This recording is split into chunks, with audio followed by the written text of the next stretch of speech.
Sí, posiblemente. Bueno, bueno, bienvenidos. Muchas gracias por estar con nosotros esta mañana. Llegamos al último sábado del año. Gracias por estar con nosotros, gracias por estar conectados.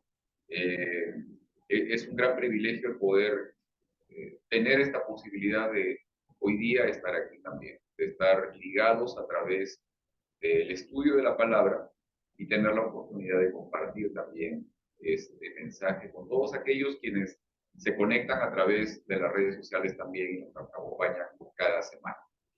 Y tenemos hoy día la última lección del año, lección número 14, lección que también finaliza el estudio de 3 meses que hemos tenido respecto a lo que significa la muerte.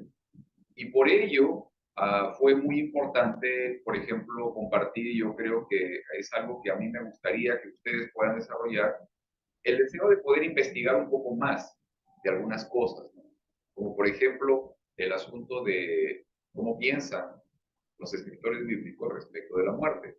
¿Okay? Hoy día les traigo otra parte también. No respecto a eso específicamente, pero algo más. Me pareció muy interesante y muy importante.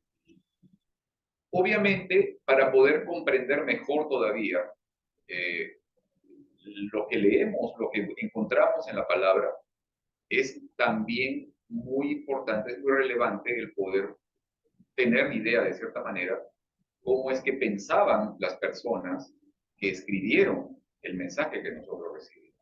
¿Ok? Y bueno, vamos a ello. Quiero compartir con ustedes aquí lo que traje para esta mañana y veamos esto. Tenemos acá la lección del trimestre que hoy día termina. ¿Qué es el hombre? Nuestra esperanza ante la muerte. Cuarto trimestre, año 2022. Y lección número 14. Yo hago nuevas todas las cosas. Versículo que se encuentra en Apocalipsis capítulo 21, versículo 5 dice esto. Y el que estaba sentado en el trono dijo, he aquí yo hago nuevas todas las cosas. Y me dijo, escribe, porque estas palabras son fieles y verdaderas. Y como les digo, hay una serie de situaciones acá que tal vez sería muy interesante que podamos considerar. Ah, eh, pero en todo ello, la promesa más grande que tenemos del Señor, que el Señor nos da, es que Él viene otra vez. Y que con su venida también restaurará todo y también restaurará nuestra condición a la condición original y hará nuevas todas las cosas. Y sobre todo nos dará el privilegio de poder vivir eternamente junto a Él, ¿okay? Que estemos ligados a Él. Ok, ahora quería poder, que podamos seguir una secuencia de 3 puntos que me gustaría que pudiéramos considerar esta mañana en el estudio de la lección. ¿Ok? 3 puntos ahí. Número 1, el concepto hebreo respecto del tiempo. Número 2, punto número 2, Dios restaura todas las cosas. Y número 3, que todos procedamos o todos procedan al arrepentimiento. ¿Ok? Vamos a ver, punto número 1, concepto hebreo del tiempo. Miren lo que dice Eclesiastés capítulo 3, versículo 15. Yo no sé si ustedes lo habían considerado alguna vez de esta manera. Lo que ahora existe ya existía. Y lo que va a existir, existe ya. Dios hace que la historia se repita. ¿Ok? Esto es muy importante, esto es muy relevante por aquello que estamos estudiando, que es el hecho de que el Señor renueva todas las cosas y obviamente hace todo nuevamente. Miren, hay un contraste diametralmente opuesto en cómo los griegos y los hebreos conciben el tiempo. Ahora, déjenme decirles esto, nosotros estamos influenciados por la cultura griega en muchos aspectos, ¿ok? Es interesante la manera, el impacto de que los pensamientos que aparecieron hace miles de años, nosotros los tenemos ahora muy arraigados. Y en esto no solamente, digamos, los sistemas políticos, que se adoptaron o se heredaron de la antigua Roma, que Roma a su vez también heredó de Grecia. También digamos, el formato religioso y todo lo que involucra también la iglesia tradicional fue un medio, un vehículo por el cual llegó hasta nosotros todos estos pensamientos, todas estas maneras de ver la vida, la cosmovisión que hemos estado viendo hace algunas semanas, también está ligada a estas ideas que aparecieron en la antigua Grecia. Ahora, miren, encontré diversas informaciones, me gustó una mucho que está basada en la investigación hecha por Fernando Canales. Fernando Canales, ustedes no saben o no recuerdan, es un profesor principal en la Universidad de Andrews, en la Escuela de Teología. Recuerdo mucho que el pastor Ramón me comentaba de que fue su maestro incluso en la Escuela de Teología en Andrews. Y él habla respecto a este tema, del tema del tiempo, ¿no? Definitivamente, como les digo, hay una contraposición, hay una postura diametralmente opuesta entre lo que consideran los griegos del tiempo y lo que consideran los hebreos respecto del tiempo. Una contraposición, ¿ok?, en la concepción del tiempo afecta nuestra comprensión de la realidad. Esto es interesante, yo nunca había considerado esto, o sea, el hecho de que cómo concebimos el tiempo va a generar en nosotros una forma distinta de ver la realidad que estamos viviendo en el momento. O sea, esto, como les digo, yo nunca lo había considerado de esa manera. Y es interesante porque, por ejemplo, dice, la primera presuposición que se ha dado en la estructura del pensamiento de los antiguos hebreos considera el tiempo como un elemento esencial de la realidad. La segunda, la intemporalidad, o sea, los griegos consideran el tiempo como una condición intemporal. Es la presuposición básica de la filosofía griega, la filosofía clásica griega, y la que ha dominado el pensamiento occidental hasta el presente. Ahora miren esto. Una contraposición entre la concepción del tiempo, como les dije, afecta nuestra comprensión de la realidad, lo cual nos ha producido ciertas incoherencias conceptuales, tanto en el ámbito de la filosofía como en el ámbito de la teología. En estas dos cosas, el concepto del tiempo hace que nosotros tengamos puntos de vista distintos. ¿Ok? Por eso es muy importante saber cómo pensaban los que escribieron la Biblia respecto del tiempo. Esto es muy interesante y ahorita les vuelvo a leer el versículo que leímos hace un instante. ¿Okay? Para los antiguos hebreos, la realidad es dinámica, temporal e histórica. Los escritores bíblicos no tenían el concepto de una realidad superior e intemporal que determinara el curso de la historia de manera unilateral e inexorable. ¿Se entendió eso? No, yo sé que no, está difícil. Miren, por ejemplo, les voy a dar un ejemplo para que entiendan mejor.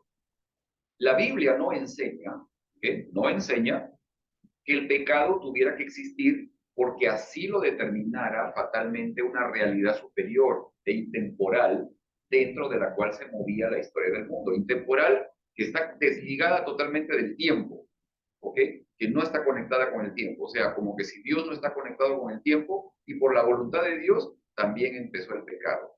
¿Ok? Vamos a esto. El pecado existe, ¿por qué?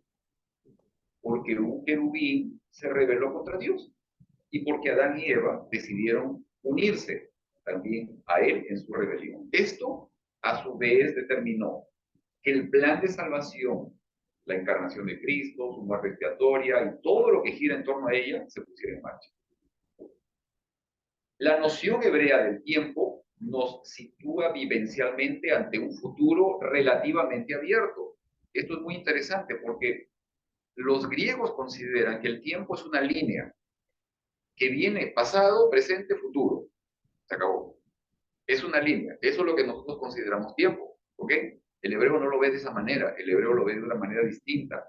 El hebreo ve el futuro de una forma relativamente abierta, con diferentes posibilidades. Miren, esto quiere decir futuro abierto. Quiere decir que nuestro futuro personal y colectivo depende hasta cierto punto, definitivamente, no completamente, pero hasta cierto punto, de nuestras propias decisiones y acciones. En un futuro cerrado, nuestras decisiones y acciones no tienen importancia. Se acabó. Todo va a suceder como tiene que suceder. En un futuro cerrado, por ejemplo, sería aquel por el cual estamos inexorablemente predestinados por la voluntad divina. O bien por el inevitable, así tiene que ser, de una realidad última y temporal, de la cual el tiempo y la historia serían una mera imitación. ¿Ok? Esto es muy importante, como les digo, el asunto este del concepto del tiempo. Ahora, pensar en esta parte, miren, y tener un futuro relativamente abierto. Esto nos deja a nosotros algo, una lección que pienso que es muy necesaria que la podamos tener presente. En lugar de pensar que somos espectadores del desarrollo de hechos históricos escritos de antemano hasta el último detalle, nos podríamos sentir mejor motivados a participar en la escritura de una historia que sea la mejor posible para nosotros y para nuestros semejantes en el contexto de la segunda venida de Cristo. ¿Sí? O sea, nuestras decisiones y nuestras acciones van a tener un impacto, de cierta manera, en el futuro inmediato, o mediato, o a largo plazo, considerando el hecho de que el Señor va a venir. ¿Se entendió?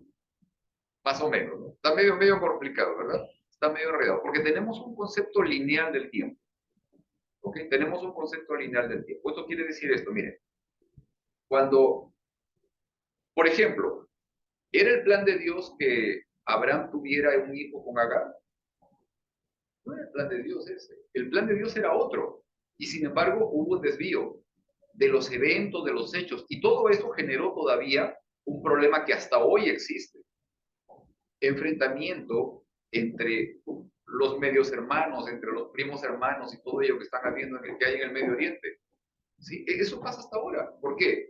Porque el uno decidió en un momento de que el plan de Dios podría ser que yo tenga un hijo con la empleada, ¿no? Con la sirvienta. Okay. Entonces tuvo un hijo allí y de ahí salió toda una descendencia enorme que hasta ahora existe y están ahí en pleito todavía.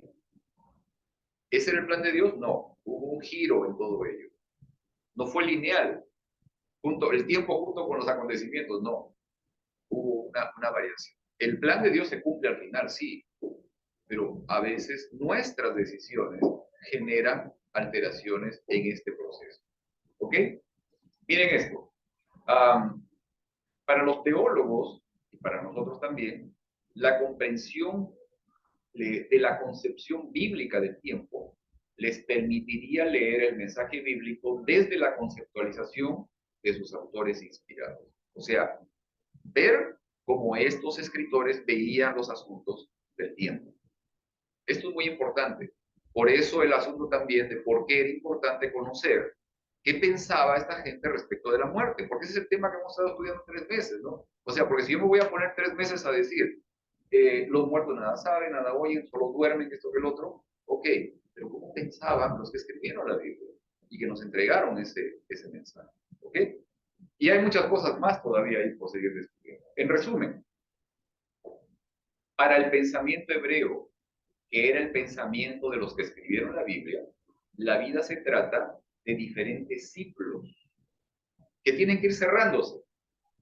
De hecho, este no fue solamente el pensamiento de los escritores de la Biblia, sino que es la manera en que Dios se comunica y nos enseña todas las cosas. E incluso fue la manera en que Dios creó las cosas que existen. Por ejemplo, el día, el ciclo lunar, las estaciones del año, el año, todo es un ciclo. Les leo nuevamente el versículo por si nos lo perdimos, el versículo que les leí al comienzo. Eclesiastés capítulo 3, versículo 15, que dice, lo que ahora existe, ya existía. Y lo que va a existir, existe ya. Dios hace que la historia se repita. Nueva Biblia viva de lo que leí. ¿Sí? O sea, en el concepto hebreo, que en cierta medida es lo que Dios también nos enseña, hay ciclos, ciclos. Y esto tiene que ver con la venida del Señor también. Tiene que ver con la venida del Señor también. ¿Ok? Porque en eso estamos, o sea, en la restauración de las cosas que ocurren con la venida del Señor. Y vamos para allá. Muy bien, vamos a ver algo. Quería hacerle algunas preguntas. Miren, considerando las diferencias, ¿no?, en los conceptos respecto del tiempo. Recuerda que los escritores de la Biblia tenían un concepto cíclico del tiempo. ¿Cómo impacta en tu perspectiva sobre el futuro el conocer estos conceptos? ¿Qué sentido a tu conocimiento bíblico respecto del tiempo te da saber estos conceptos? ¿Puede o debería o podría llegar a mejorar tu entendimiento respecto a lo que lees de la información que te traen los escritores bíblicos, el poder comprender la forma como ellos consideraban el tema del tiempo como un asunto cíclico, pero también con un futuro relativamente abierto? ¿Sí? Donde tus decisiones impactan en la posibilidad de que los hechos que deben ocurrir ocurran presente ya, o sencillamente hayan desvíos y tiempo y demora y todo lo demás. ¿Se dan cuenta? Eso es lo que pasó con, por ejemplo, con Abraham. ¿Ok?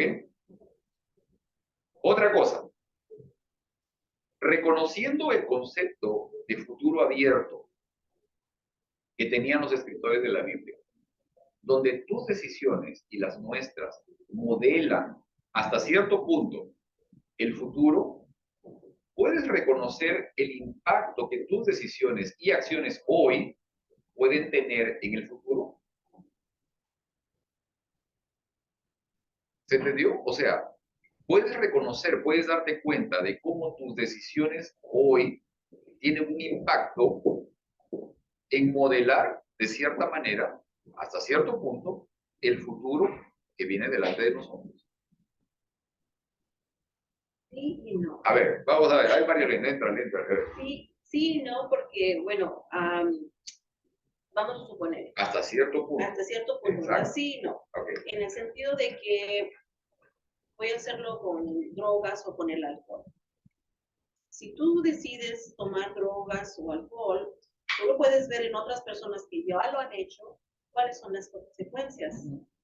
Entonces tú vas a ver que si tú tomas ese camino de tomar drogas o hacer eso, la consecuencia va a ser que, aunque digas que no, pero te vas a convertir en un adicto a eso, claro, a eso, y pues te va a llevar a un lugar que no debe, a ese lugar que no debes estar.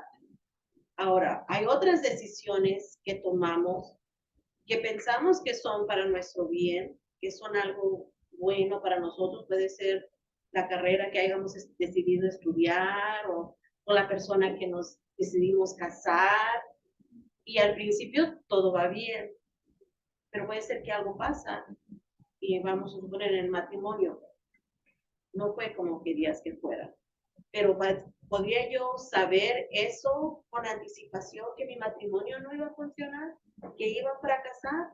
Yo pienso que no, porque no. aunque después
del momento que tú tomas esa decisión, realmente no sabes qué te va a pasar en el futuro. Uno piensa positivamente y dice, oh, pues al tomar esta decisión me va a pasar esto, todo me va a ir bien. Pero puede ser Claro. que sí, puede ser que no. Ya. Ahora, pero No sé si ese contexto quería llegar. no necesariamente, o sea, el hecho sí es este, ¿no? Y esto es algo importante. Miren, el hecho es de que si tú te estás diciéndome también de que las decisiones que tomas van a generar un impacto en tu futuro. O sea, si por ejemplo yo quiero dedicarme al alcohol o al vicio, a las drogas, qué sé yo, voy a tener un futuro determinado que probablemente no va a ser el mismo si yo decido algo distinto, ¿no? En mi vida, incluso para mi salud física, emocional, para las personas que me rodean, etcétera, ¿no?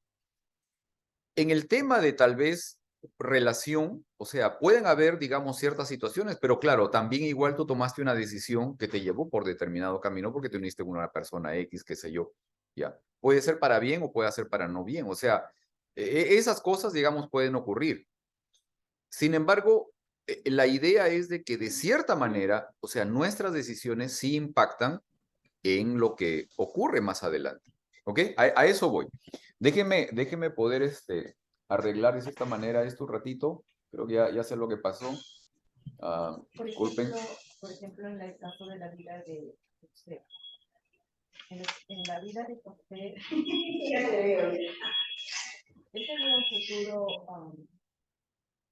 bueno, porque pues era un hijo querido por Paco, pero en el transcurso de su vida no le fue bien aparentemente.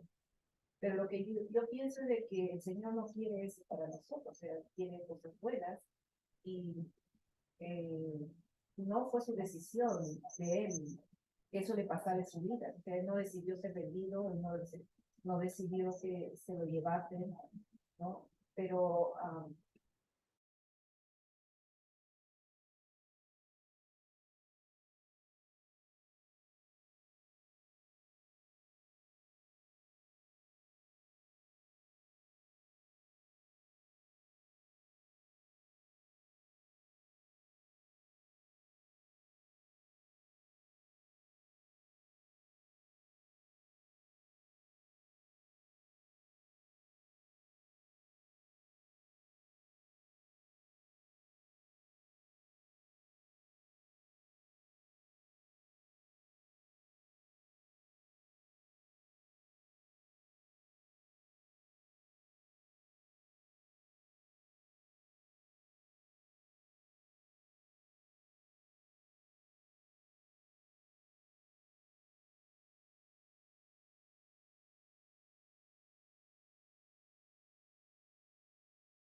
Ahí va. Y ahora sí. Muy bien, gracias, gracias. Disculpe que ha habido un problema aquí con el audio y bueno. No sé si puedes repetir un poquito lo que mencionaste ahorita. ¿Comentario? estaba diciendo que en el caso de la vida de José, él no decidió ser vendido, tampoco decidió que le pasara lo que le pasara. Todo el mal que le pasó. Todo el mal que le pasó. Pero él sí tomó una decisión. Exacto. De seguir fiel a Dios y que iba a estar a pesar de lo que le estaba pasando, ¿no? Al final, Dios utilizó ese mal que le pasó a él y se lo convirtió en algo bueno. O sea, pienso que nosotros podemos tomar decisiones en nuestras vidas que quizás nos equivocamos, pero si nosotros decidimos ser fieles a Dios, eso feo que nos pasa, el Señor los transforma en algo bueno.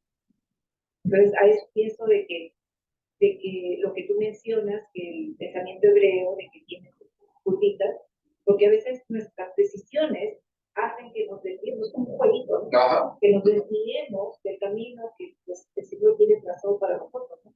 Jeremías 9:11, el Señor tiene planes de bien para nosotros. Es interesante esto, ¿no? El hecho de que las decisiones nuestras o incluso las decisiones de otros en nuestras vidas impactan y obviamente pueden producir, como lo que mencionaba Mónica, las fatalidades, ¿no? Pero ¿cómo es que Dios a través, incluso a pesar de las decisiones nuestras y de las fatalidades aparentes, puede producir la maldición en bendición, puede cambiar la maldición en bendición. ¿Ok? A ver, Heriberto, vamos. Yo creo que hay muchas variables que determinan el futuro. Ajá. Estando sin Dios, las posibilidades que vamos a terminar mal son más altas, obviamente. Y lo que determina es nuestra habilidad de decidir. Y mientras nosotros nos acercamos más a Dios, esa habilidad de decidir se va haciendo cada vez más profunda, ayudándonos a hacer mejores decisiones en todo, que va a mejorar nuestro futuro final. Sin Cristo, en realidad, está uno como en el mar, que no sabe de dónde va. Exacto. Pero Dios es el que nos guía siempre cuando estamos con Él para tener un final feliz. Así es. Fíjense, hoy en la mañana justamente estábamos escuchando un poco el sermón de otra iglesia, que está obviamente más temprano que nosotros aquí. Y hablaban de la experiencia de Salomón. Y Salomón escribió el Eclesiastés, y el Eclesiastés parece un poco confuso, digamos, de poder entender en algunas partes, pero habría que ver también el contexto en el que se escribió, ¿no? Y Salomón obviamente lo escribió después de que trató de mantener su vida, pero apartado de Dios. O sea, él dijo, me voy a separar de Dios y pues voy a seguir mi vida, y voy a ser bueno, voy a esforzarme, voy a hacer lo que me gusta, en fin. Y obviamente experimentó los placeres de la vida, etcétera. Trabajó mucho arduamente, consiguió muchas cosas, etcétera. Pero al final de todo, ¿no? Incluso el pastor mencionaba, ¿no? Salomón tuvo 1000 mujeres, ¿no? Creo que como 700 esposas, 300 concubinas, es una cosa de locos, ¿no? Pero el asunto, aparte de todo lo material incluso que él consiguió, o sea, él llega a la conclusión de que sin Dios, sencillamente, no hay sentido en la vida, ¿no? O sea, no hay sentido completamente, o sea, no hay nada. Podemos alcanzar todo lo que queramos, pero sin Dios todo pierde sentido. Ahora, entendiendo nuevamente un poco esta parte de un futuro relativamente abierto, donde nuestras decisiones impactan en lo que vamos a tener más adelante, ¿cuál debería ser tu acción hoy para que el futuro sea lo mejor para todos en el contexto de la segunda venida de Cristo? A ver, Iber. Pues hacer las mejores decisiones con la ayuda de Dios. Pero también, Pedro, es interesante de que Dios viene pronto y Dios vino en un tiempo preciso. Se cumplieron las profecías. Aún en el chasco miramos que la profecía se cumplió. Y aunque ellos estaban equivocados en lo que se cumplió algo. Ahora, lo que estaba hablando lo que está mirando este fin de... Oh, perdón, No, sí, que Dios viene pronto, pero ¿qué tan pronto Él viene? Porque estamos diciendo que, Él viene, Él está a las puertas, pero Él ya nos dio también un tiempo en el que Él va a venir. Exacto. Su tiempo ya lo tiene. Eso tiene que ser una señal para nosotros para mirar qué tan cerca estamos del tiempo de Dios que Él ya estableció para que Él venga. ¿Cuánto le dio a la tierra? Vamos a mirar. A ver, ¿cuánto es lo que le dio a la tierra para nosotros vivir aquí en esta tierra antes de que la tierra nueva se venga o sea transformada? ¿Cuánto tiempo nos dio de vida? De aquí a la humanidad. O la humanidad. O sea, 7000 años, o sea, es lo que dice la hermana Juárez también. 6000 años. 6000 años. Y fíjate, he escuchado mucho esa parte por otros pastores, o sea, este tema, como les dije, la parte cíclica, el 7, bueno, en fin. Y que al comenzar el año 7000 o por lo menos los 7000 años, o sea, va a haber un cambio, va a haber una transformación, o podría ser la venida del Señor. ¿Qué tan cerca estamos nosotros de los 6000 años? No, ya se cumplieron los 6000 años, o sea, entonces, por lo menos ya pasaron. Estamos en, como decir, en overtime. Porque quiero mencionarles algo interesante también respecto a todo lo que estamos estudiando esta semana. ¿Ok? Vamos a ver esto, miren. Punto número 2. Dios restaura todas las cosas. Déjenme compartir con ustedes aquí lo que dice el versículo que traje esta mañana. Esto es lo que vimos ahora, concepto hebreo del tiempo, el asunto cíclico del tiempo. Punto número 2, Hechos capítulo 3, versículos 19 al 21. Este es un mensaje que dio Pedro en un momento en el que había sanado a un paralítico.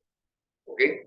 Y luego de eso dio un mensaje a la gente, a los judíos, incluso a las autoridades judías también, a los religiosos.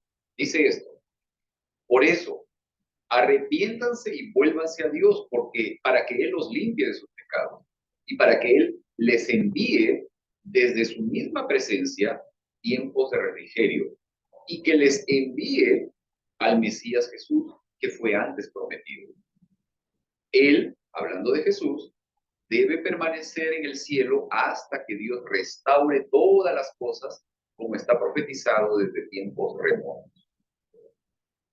¿Sí? ¿Ok? El Señor permanece todavía en el cielo, esperando por algo que tiene que ocurrir, una renovación, una transformación. ¿Ok?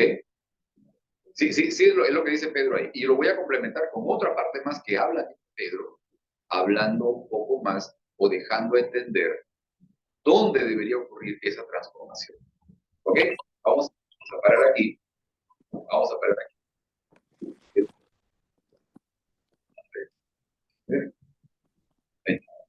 Muy bien. Miren, para poder entender lo que significa la expresión hacer nuevas, la palabra usada en el griego del versículo, catastasis, que significa restauración del perfecto estado antes de la caída o restauración del estado inicial u original de las cosas. Ahora, considerando esto, ¿no?, el sentido de la restauración de todo lo que existe a su condición original antes del pecado, ¿por qué es separativo esta promesa de Dios que Él hace nuevas todas las cosas? ¿Qué pasa si en tu perspectiva del futuro no habría esta promesa que Dios nos ofrece de la restauración completa de todas las cosas, incluyéndonos a nosotros? Es muy importante que todo se restaure para que podamos tener ese contacto de estar con Dios, estar a su presencia. Porque en la forma que estamos ahorita, no podemos entrar al cielo. No, Dios no puede, Jesús no puede, como dice la palabra de Él, no puede venir a esta tierra porque hay pecado. Él ya no puede regresar como lo hizo cuando un bebé se encarnó.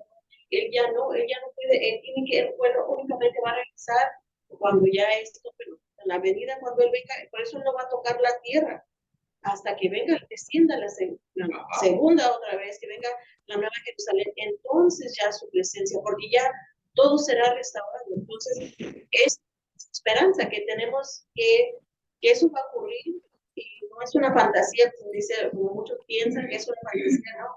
Eso es algo real que tiene que ocurrir y que va a ocurrir, porque su palabra lo ha dicho, y Dios cumple sus promesas. Ok.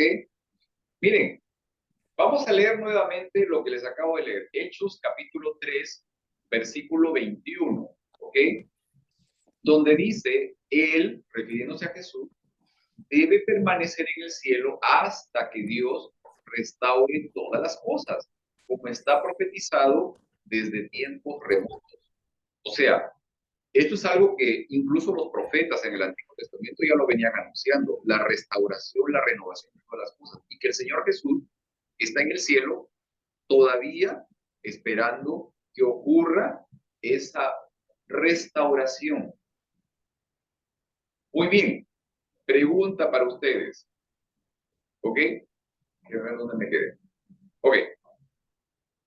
Si bien es cierto que la restauración definitiva de todas las cosas se da cuando el Señor Jesús vuelva, ¿qué restauración es necesaria que ocurra antes de la venida de Cristo?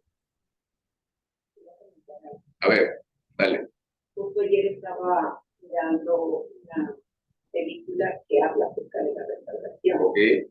¿No? Y era acerca de un miembro de iglesia que por situaciones de la vida, a la experiencia renegó de Dios, salió de Dios, fue a vivir su vida mundana totalmente. Tuvo muchos problemas en su familia, su hijo estaba también perdido, las cosas, peleas totales, y que había peleado con la mamá y no la había visto con muchos años. Y tuvo una situación y después, bueno, fue justo en medio de la pandemia, que le pasó algo muy feo, la esposa casi se le muere, entonces ahí fue donde se cayó hasta el final y fue le pidió a Dios que le perdone. Y para recordar, la cosa de que fue a buscar a la mamá, a pedirle perdón a la mamá, ¿no? Y entonces al final él se convirtió a Dios, ¿no? Él se convirtió, pidió perdón, él se convirtió, pero en este caso empieza lo que es la restauración, ¿no? Porque el Señor restauró los corazones de toda la familia. La familia estaba feliz. Entonces, lo que yo pienso cuando se refiere a la restauración, sí, es verdad, ¿no? La tierra va a estar restaurada, pero pienso que la restauración va a ser nuestra. Amén. Cuando una persona tuvo una mala experiencia en su vida y realmente se convierte a Dios, el Señor, como vuelvo a repetir, lo feo, lo convierte en bueno. Ok, muy bien. A ver, quería añadir, sí, nuestra restauración es de nuestro carácter, que sí, tiene que restaurar a semejanza de Jesús, porque conforme se va acercando el tiempo, no miramos restauración, al contrario, encontramos destrucción, a tal punto que la tierra es desconocida, no hay montes, se han quitado las montañas, las islas se han hundido, y todavía más después durante el milenio, la tierra queda desolada y vacía, donde Satanás está sin poder engañar a nadie. Miramos que es destrucción completa de lo natural de la tierra. La naturaleza que tiene que restaurarse es el carácter de nuestras vidas. Muy bien, miren. Entendemos entonces que la restauración tiene que ocurrir en nosotros. ¿Ok? Ahora fíjense en esto. ¿Qué evento mundial desencadena la venida del Señor? ¿Qué acontecimiento en el mundo tiene que ocurrir para que entonces venga el Señor? La predicación del Evangelio. Vamos, David, a ver, dale. Bueno, buen día, hermanos, un feliz sábado para todos. Es un texto bastante usado, ¿no? Sin embargo, hay otro texto que lo pone en un contexto diferente. La inspiración dice que cuando el carácter de Dios, de Cristo, sea perfectamente reproducido en su pueblo, Jesús viene a llevar lo suyo. Amén. Amén. Es otra cita, que si bien es cierto, la predicación del Evangelio es también una misión que lo tenemos. Esa cita como que, y esta cita que acabo de mencionar, tiene relación con lo que estamos hablando. Nada que no sea santo y puro heredará la patria celestial. Y hacer nuevas todas las cosas está hablando de lo que pidió David, por ejemplo, en su oración: dame, oh Dios, un corazón nuevo, ¿no? Y Dios dice: os daré un corazón nuevo, y eso también es parte de la obra de restauración o de la nueva creación que Dios ha prometido en su palabra. Amén. Y fíjate, pensaba, gracias David, gracias por acompañarnos y por el comentario. Pensaba nuevamente en este tema del tiempo de forma cíclica. Llegamos a un punto donde nuestro corazón es restaurado para poder avanzar más allá y entonces unirnos con el Señor. Sin embargo, a partir de allí, es como que empezamos nuevamente en cero para poder ir creciendo, a parecernos más al Señor. ¿Sí? O sea, vamos a seguir todavía creciendo en esta posibilidad de seguir aumentando nuestra estatura espiritual en la medida en que nos sigamos relacionando con el Señor. Eso va a seguir, y va a seguir avanzando, y va a seguir avanzando. A ver, Heriberto, ¿qué decir? Es interesante porque nuestro carácter, nunca vamos a alcanzar una etapa en nuestro carácter que digamos he alcanzado la altura semejante a la de Jesucristo. Así es. Pero hemos empezado la carrera, hemos empezado nuestra transformación. O sea, esa transformación, una vez que es comenzada, no, es como decir, yo puedo decir que soy salvo hoy porque he aceptado a Cristo como mi Salvador, pero ahora yo tengo que trabajar en mi carácter, y Dios, por medio de su Espíritu Santo, va transformando mi carácter paulatinamente, desde el principio que yo acepto a Él como mi Salvador, y yo reconociendo mis faltas, Él va transformándome. Si Él viene en ese momento o en un momento futuro, no determina mi salvación, sino que yo ya he empezado mi transformación desde que lo acepto a Él, desde que estoy bautizado y lo acepto como mi Salvador. Entonces, esa transformación empieza. Pero nos podemos a cualquier momento desviar, detener y aún rechazar esa transformación. Muy bien, muy bien. Déjenme avanzar a esta parte porque es algo que está relacionado para que podamos, no nos desviemos mucho del tiempo, porque esa parte sí no la vamos a poder recuperar fácilmente. Y aparte que hay actividades también acá en la iglesia. Déjenme compartir con ustedes. Ok. Vamos. Todavía vamos. 2 minutos. Ok. Punto número 3. Que todos procedan al arrepentimiento. Segunda de Pedro, capítulo 3, versículo 9, dice: el Señor no retarda su promesa, según algunos la tienen por tardanza, sino que es paciente para con nosotros, no queriendo que ninguno perezca, sino que todos procedan al arrepentimiento. Ok, interesante. Este versículo a mí siempre me ha impactado, me ha gustado mucho, me parece muy significativo también. Ahora, Bueno, el apóstol Pedro, dale, ¿qué pasó? perdón, disculpen.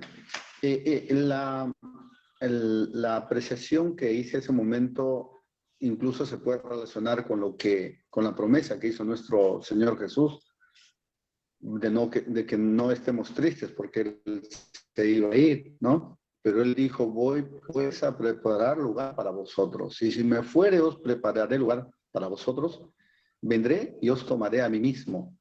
Esa expresión "a mí mismo" es un Pedro con el carácter de Cristo, o con David con el carácter de Cristo, como cualquiera de nuestros hermanos que estamos reunidos, con el carácter de Cristo, porque en realidad Dios llega a hacer esa nueva creación en el ser humano, Así es. para poder heredar la patria celestial, ¿no? Amén. Perfecto, gracias. Miren, la lección nos anima a que podamos responder una pregunta, y el texto que utiliza para poder hacer la pregunta se encuentra en Primera de Pedro, capítulo 1, versículo 22, que dice esto. Dice: ahora que se han purificado, obedeciendo a la verdad y tienen un amor sincero por sus hermanos, ámense de todo corazón los unos a los otros. ¿Ok? Ese es el texto que utiliza en la lección. Ahora, la pregunta que hace es esta, dice: ¿qué vínculo encuentras entre la obediencia y la purificación? ¿Cómo se manifestará esa obediencia y purificación en nuestras vidas? ¿Qué dice el versículo? Dice: obedeciendo a la verdad y tienen un amor sincero por sus hermanos, ámense de todo corazón los unos a los otros. Ok.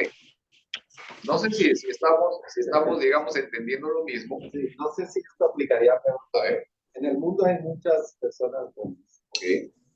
pero no por ser buenas son salvas. Exacto. O sea, mis obras nunca me van a poder salvar. Exacto. El obedecer, pero ¿el obedecer qué? Muchas personas no quieren obedecer, simplemente dicen: no necesito obedecer porque yo hago lo correcto. Exacto. No necesito a Jesús porque yo estoy bueno aquí en la tierra, hago buenas obras, doy caridad, hago todo esto. Pero es lo que tenemos que hacer. ¿Qué vamos a obedecer? Vamos a obedecer la palabra de Dios. 10 mandamientos. Ok.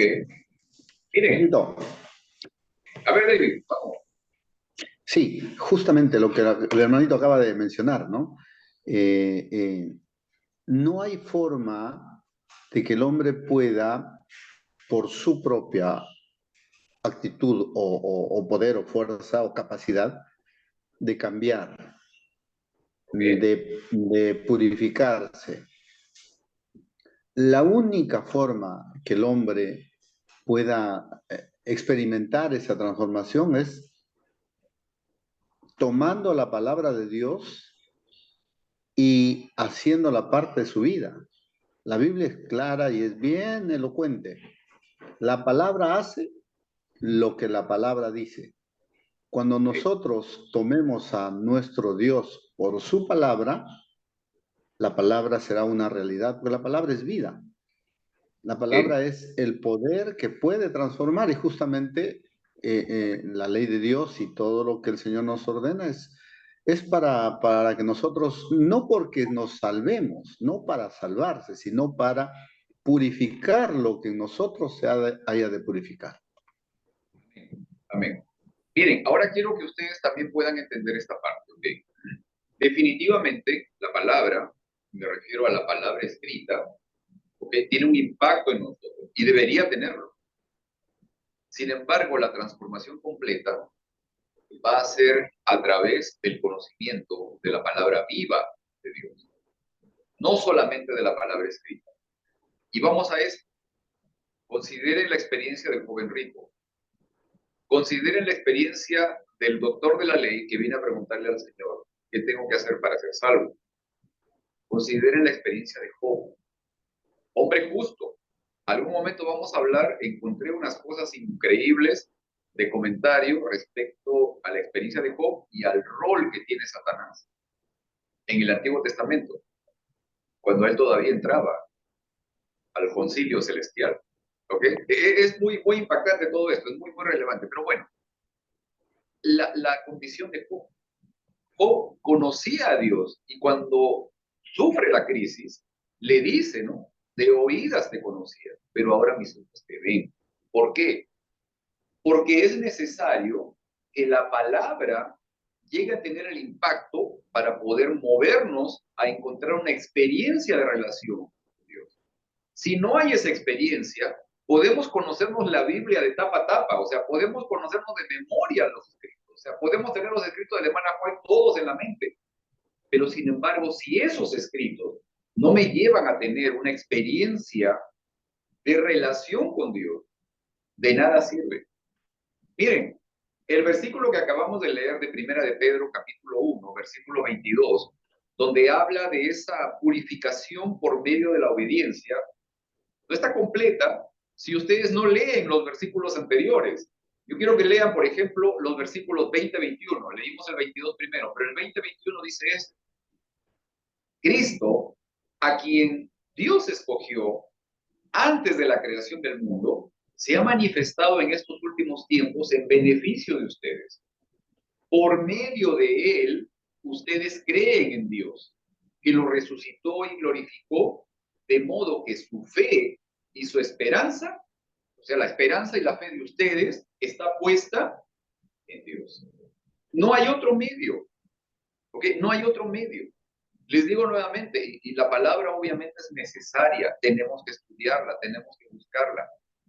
Pero si a través de la palabra no buscamos a Cristo, vamos a perder el tiempo. Y yo los animo porque busquemos, obviamente, porque leamos, porque investiguemos, ¿sí? Porque tratemos de encontrar y conocer más. Pero si a través de esa palabra no experimentamos una relación con el Señor, estamos perdidos y perdemos el tiempo. A ver, Heriberto. Este texto lo hemos mencionado muchas veces, donde llegan los que piensan que van a ser salvos, pero Dios no los conoce. Ajá. Y eso siempre a mí me ha llamado la atención, porque eso aplica a mí, porque las personas que tratan de ser buenas tienen que ver qué es lo que lo motiva. O sea, yo puedo tratar de ser salvo y hacer muchas cosas, pero eso no me va a salvar, porque mi motivación es incorrecta, porque la transformación no ha ocurrido en mí. Si la transformación que es la que salva es porque donde yo tenía coraje, donde yo tenía odio, ahora hay amor, pero no fue mi transformación, fue Dios quien la hizo en mí. donde yo era avaro, ahora yo doy. Y todo lo contrario de lo que es el mundo, él ha hecho la transformación y yo no puedo, por decir así, fake, hacerlo, falsificarlo, decir, yo voy a tratar. Si está tratando, está haciéndolo mal, porque no viene del corazón. Claro. Sí, creo que esto es fundamental, ¿no? Esto es central. Miren, si para que el Señor Jesús venga es necesaria la predicación de las buenas nuevas al mundo, y esta predicación producirá en nosotros arrepentimiento, obediencia y purificación, ¿cuál debería ser el tema central de nuestra predicación? ¿De qué debe hablar nuestra predicación de las buenas nuevas? ¿A quién debemos mostrar al mundo? Y sobre todo, ¿qué aspecto de él debemos mostrar al mundo? Básicamente, ¿no? Obviamente, como les dije, no va a haber la posibilidad de mostrar aquello que no tenemos. O sea, no podemos mostrar lo que no ha ocurrido dentro de nosotros. La manera en cómo, por ejemplo, Pablo se manifestaba y se defendía ante las personas que lo acusaban era mostrando su testimonio. Fui así, era así y ahora soy de esta manera. ¿Querías decir algo, David? Sí, solamente referir un texto, un versículo. Así alumbre vuestra luz delante de los hombres, y el mundo sepa, y el mundo crea que hay un Dios, el mundo entienda que sí Dios puede cambiar.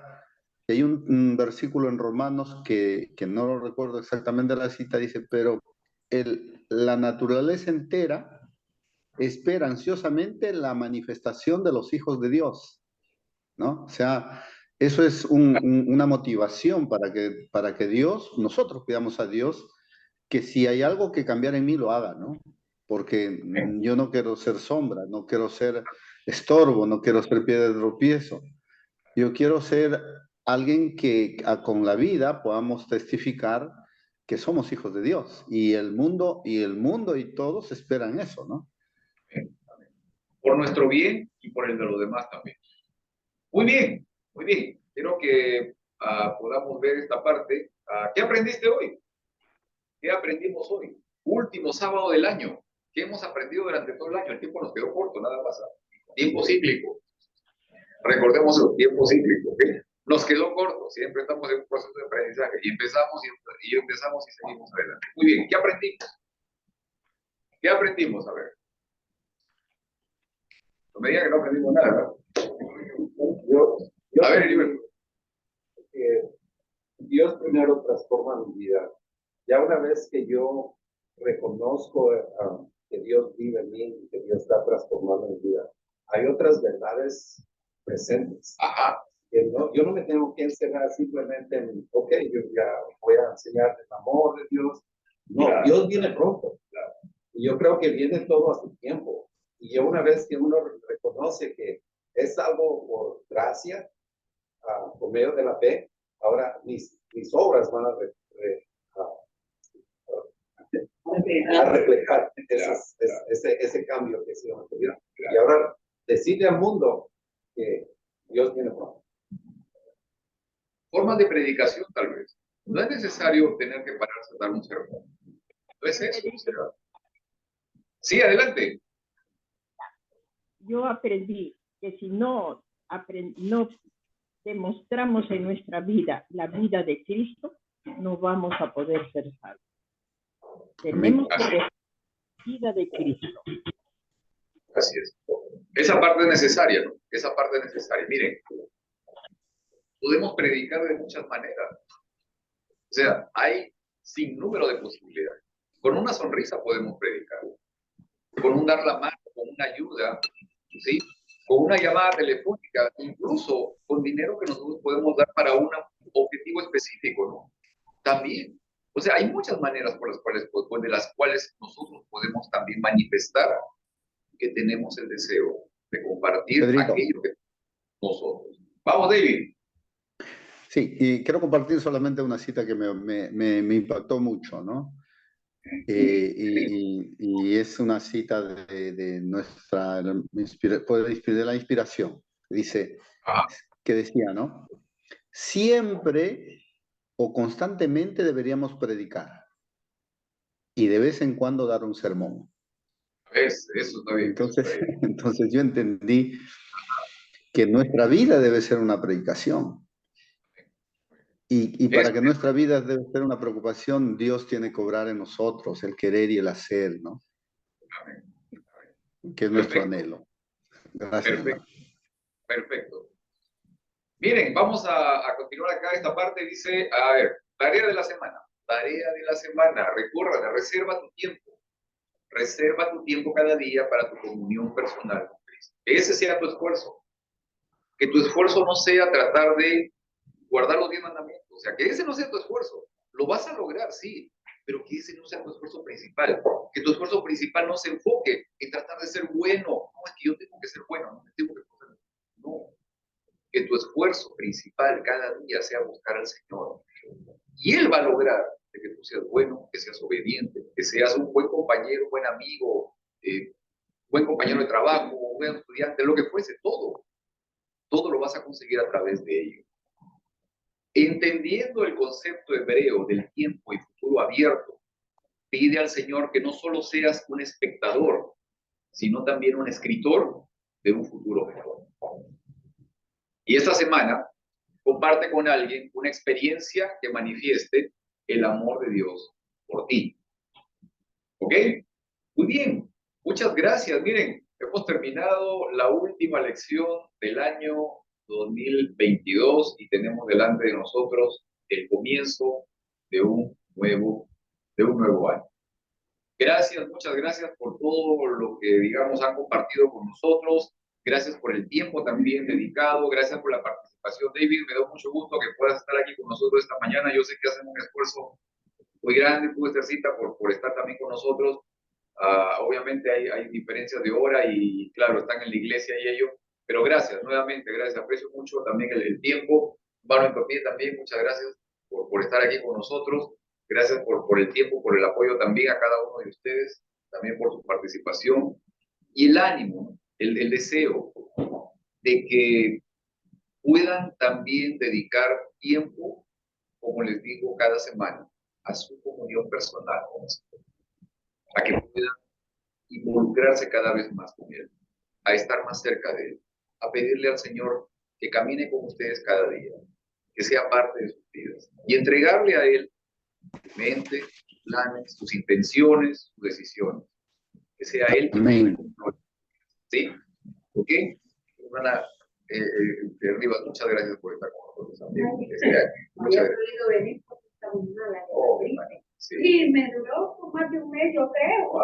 Hasta la vez no me siento bien. Pero qué bueno que está aquí. Sí. Muchas gracias. Gracias a Dios. Claro que sí. Le mandé su lección con Sí, me la dio. sí, sí. Muchas gracias. Gracias, hermano. Sí, ahorita la hermana, Angélica también, muchas gracias por estar con nosotros. Yasmin, gracias por estar con nosotros también, ¿ok? Y Cecilia también, muchas gracias. Disfrutamos mucho la semana pasada, hermana oh, Dios mío, la comida estuvo increíble también, disfrutamos muchísimo. Esos chiles rellenos fueron increíbles, sí. Tremendo, pasamos lindo.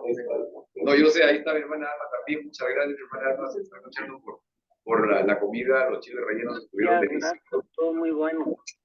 Así es, la hermana Angélica también está señalando lo mismo, sí, compartimos el tiempo y sobre todo la comida estuvo deliciosa. Muy bien, muchas gracias. Gracias a todos ustedes, María Elena también, muchas gracias por estar con nosotros, por compartir tu tiempo. Gracias a ti, Pedro. Y sobre todo por compartir también tus puntos de vista que siempre enriquecen también el estudio de cada semana. Gracias a usted por todo su esfuerzo. Sí, gracias, hermana. Muchas gracias. Gracias a Gracias a ti, Dios. Pedro, Sí, por prepararte cada semana. muchas gracias. Gracias a Dios. Gracias a Dios. También, Mami, también muchas gracias por estar con nosotros. Yo creo que ya están también en la hora del almuerzo ahí, preparándose. Feliz año para todos. Dios les bendiga. Feliz año para cada uno de ustedes y también un abrazo. Espero que uno más tranquilo. Ok, la celebración también con calma, con moderación. Y también a Miguel, también, muchas gracias. Muchas gracias, déjenme, voy a leer aquí. Muchas gracias, Miguel, también por estar con nosotros, por compartir tu tiempo, por también participar cada semana con nosotros y acompañarnos. Saludos también para Berta, un abrazo también. ¿Okay? Gracias, feliz sábado. Muchas gracias también, espero que estén bien. ¿Ok? Y vamos a parar aquí la grabación también. Un saludo para cada una de las personas que nos acompañan también a través de las redes sociales. Un abrazo para ustedes, el deseo de lo mejor para estos nuevos 365 días que vienen delante de nosotros y que sean entregados cada día a la mano del Señor. Que Él sea quien dirija nuestras vidas y que Él sea ese compañero infaltable que va a estar con nosotros en cada momento, en cada experiencia, en cada situación. ¿Ok? Que el Señor les bendiga y nos vemos la próxima semana.